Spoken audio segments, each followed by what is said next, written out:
ধন্যবাদ সকলকে। হাজীগঞ্জ তৃণমূল পরিবার পক্ষ থেকে শারদীয় শুভেচ্ছা গ্রহণ করুন। শুধু ভক্তমণ্ডলী প্রতি বছর নেই, এবারও হাজীগঞ্জ তৃণমূল সংঘ পক্ষ থেকে শারদীয় শুভেচ্ছা গ্রহণ করুন। এক্ষণে আমাদের থিম শুরু করে দিচ্ছি, আপনারা ধৈর্য সহকারে অপেক্ষা করুন। থিম শুরু করে দিন। সুপ্রিয় সুহৃদ ও সৌম্য সুজন, হাজীগঞ্জ ত্রিনয়নী সংঘ কর্তৃক আয়োজিত সার্বজনীন শারদীয় দুর্গোৎসবে সকল ভক্তবৃন্দ ও দর্শনার্থীকে জানাই শারদীয় শুভেচ্ছা।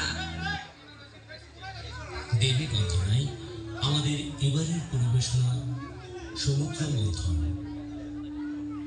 পৌরাণিক এই ঘটনার উপজীব্যে আমরা এবার সর্বশক্তিমান ঈশ্বরের এক অনন্য শিক্ষার কথা জানব, যার মধ্য দিয়ে আমরা জাত মান কুল ধনে যদি কখনো উন্নত স্থানে যাই, তবুও যাতে আমাদের মনে কোনো অহংকার না আসে, সেই বার্তাই পৌঁছে দিতে চাই। সুপ্রিয় দর্শক, চলুন উপভোগ করি সমুদ্র মন্থনের অমৃত সুধা।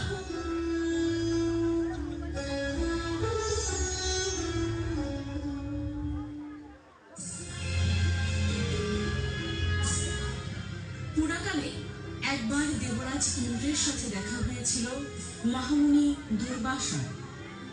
মুনিবর দেবাদিদেব মহাদেব থেকে আনা একটি ফুলের মালা দেবরাজকে উপহার স্বরূপ দিলে ভীষণ অহংকারে সেই মালা বাহন হাতিকে দিয়ে দেন ইন্দ্র। দেবরাজের এমন কাণ্ডে দারুণ ক্ষেপে যান দুর্বাসা।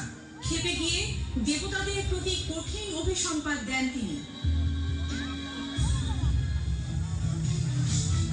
দেবরাজ ইন্দ্র, স্বর্গে বসবাস করতে গিয়ে নিজেদের দায়িত্ব ভুলে নিদারুণ অহংবোধে আক্রান্ত হয়েছেন আপনারা। সম্মান আর শ্রদ্ধা ভুলে গেছেন। আমি অভিশাপ দিচ্ছি, অহংবোধে আপনারা দিশা পান। সেই অহংকার অচিরেই ধুলিতে মিশে যাবে। শ্রীহীন হবেন দেবতারা, শক্তিহীন হবেন, সর্বহারা হবেন শীঘ্রই। দুর্বাসার এমন অভিশাপে ত্রস্ত দেবতারা ক্রমশ সব হারিয়ে ফেললেন। স্বর্গ দখল করে নিল অসুরেরা। দেবতারা ছুটল ব্রহ্মা বিষ্ণু মহেশ্বরের কাছে। স্বর্গের দেবতাদের এমন দুর্দশা অত্যন্ত চিন্তা। অসুরেরা যদি এভাবে স্বর্গ দখল করে রাখে, সেটি ত্রিভুবনের অন্যদের জন্য সুখকর নয়। মর্তের মুখে নেমে আসবে নানা অশান্তি। কিন্তু অহংকারের মতো দেবতারা দুর্বাসা মুনির সাথে যে আচরণ করেছেন, সেটিও গ্রহণযোগ্য না। ইতিমধ্যে তারা দুর্বাসা মুনির কাছে গিয়েছিল। রাগত দুর্বাসা মুনি তাদের নিজেদের সুখ সাম্রাজ্য ফিরিয়ে আনতে সমুদ্র মন্থনের পরামর্শ দিয়েছেন।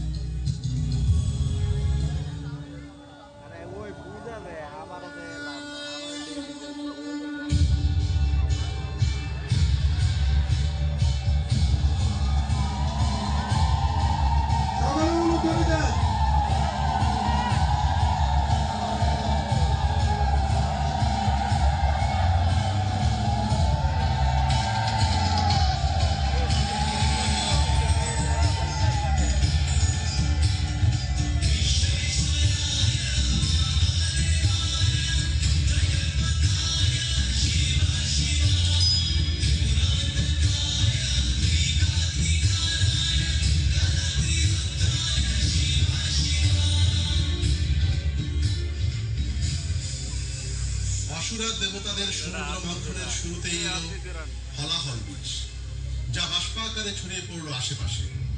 এতে দুর্বল হয়ে পড়ে দেবতা ও অসুরেরা। স্বর্গমর্তে এই বিষ ছড়িয়ে পড়ার শঙ্কা তৈরি হয়।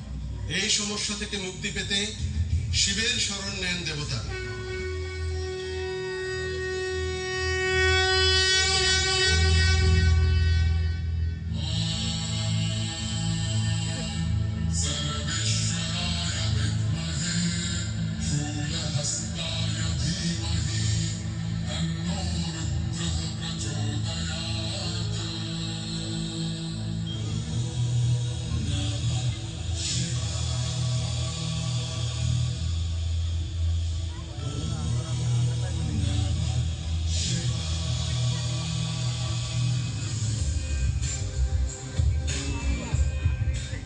বিশ্ব চরাচরের এই দুর্যোগে জাগ্রত হন মহাদেব, মুক্তির ত্রাতা হিসেবে দেখা দেন। হলাহল বিষ আকুণ্ঠ পান করে নেন তারা। সেই থেকে মহাদেবকে আমরা নীলকণ্ঠ হিসেবে জানি।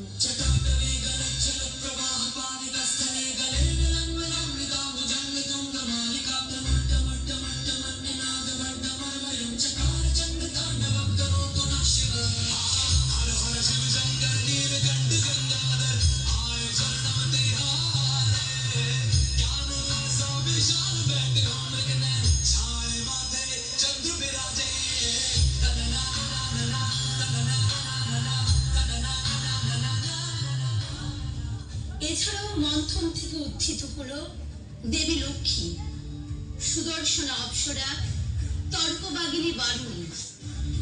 মন্থন কার্যের একদম শেষে দৈববৈদ্য ধনন্তরী অমরত্বের প্রতীক অমৃতের পাত্র নিয়ে উত্থিত হন।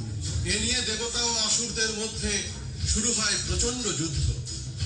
এক পর্যায়ে দেবতাদের অনুরোধে মোহিনী রূপ ধারণ করেন বিষ্ণু।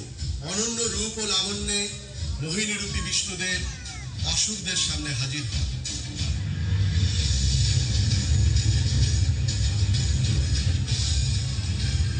অসুররাজ, আপনাদের জন্য অনন্য এক সুধা নিয়ে হাজির হয়েছি আমি। এই সুধা গ্রহণ করে আমাকে কৃতার্থ করুন।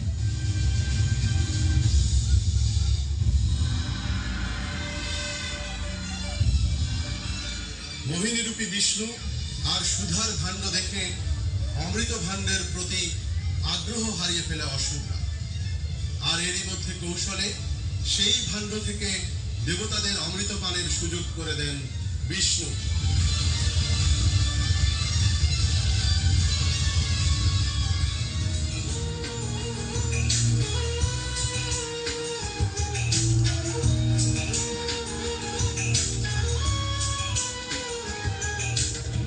অমৃতপানের মধ্য দিয়ে আবারও অসুরদের পরাজিত করল দেবতারা। স্বর্গ আবারও দেবতাদের অধিকারে।